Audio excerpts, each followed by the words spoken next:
A Brexit expert has suggested the penny may be dropping for the European Union's Brexit negotiator Michel Barnier as negotiations are on the brink. The UK officially left the EU back in January, yet negotiations have yet to come to an end as both sides continue to fail on an agreement. The Brexit deadline has been extended until October. The latest round of talks ended last Friday with both sides stating there was no significant progress and no movement on the most difficult areas. Stephen Booth, the head of the Britain in the World project at Policy Exchange, believes both the UK and EU Brexit negotiators have now reached a stalemate which can only be unlocked by political leadership rather than technical wheezes. He says without any changes, the UK and EU are likely to be heading for a new relationship based on World Trade Organization terms. Mr. Booth writes how there are currently only two options left, to either accelerate the talks or prepare for a no-deal outcome.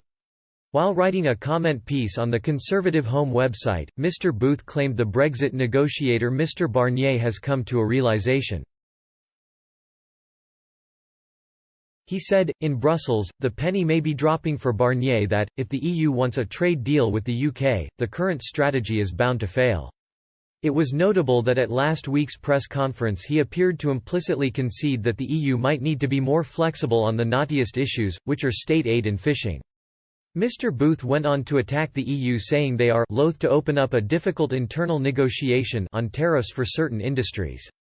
He said, the EU is already in the middle of fraught internal negotiations over the proposed post-coronavirus recovery fund.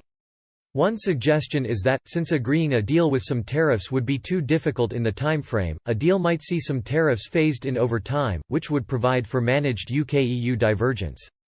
He ends by saying the path to a deal depends on the EU's willingness to change the tone of the negotiations. Mr. Booth said, the jury is out on EU leaders' ability or inclination to do this.